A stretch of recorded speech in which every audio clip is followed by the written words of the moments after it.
just want to tell you right now what equity means. It so happens that I am a political philosopher, so I know these things. And I also know how it's important to articulate them well, because there's a guy named Hutchins at the University of Chicago, died, 50 years ago, but he said pretty well that, look, there's a problem with these progressive movements because you got a lot of people marching in the streets for justice for the third world and justice for the Negro and justice for the poor. But if you ask them what justice means, they don't have any idea. So I'm going to tell you right now, and I think I have another philosopher with me, Matthew, and if I get anything wrong, he's going to fill it in. But I think I'm going to get this right because I happen to know what this is in a way that might be more profound than what's being articulated, right? So we're going to talk about three things real quickly: equality, equivalence, and equity. Equality means that everyone gets the same stuff. You get this good, you get that, everyone gets the same stuff, no big deal, right?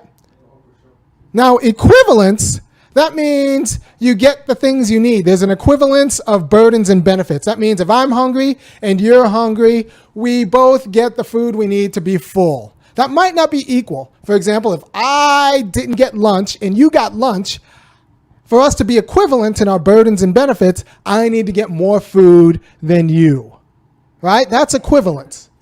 That's equivalence, right?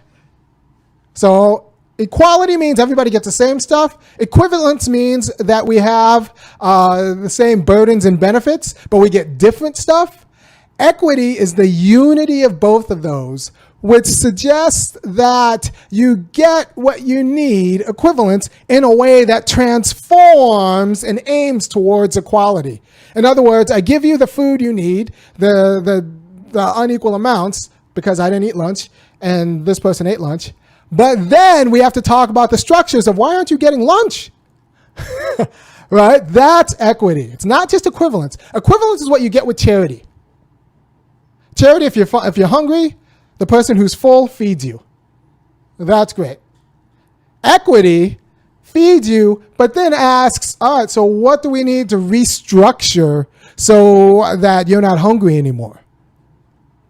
All right, so a lot of people confuse equivalence with equity. All right, equality, everyone gets the same stuff. Equivalence, everyone gets the same burdens and benefits, but different stuff. Equity is everyone gets the same burdens and benefits with an eye towards transforming the system towards equality, right? So remember, equality, I get the same food that you get, although I'm like 3 times as hungry. Equivalence means I get 3 times as much food because I'm 3 times as hungry. And equity means I get 3 times as much food, but we also ask the question, what do we have to change so that you're not 3 times as hungry?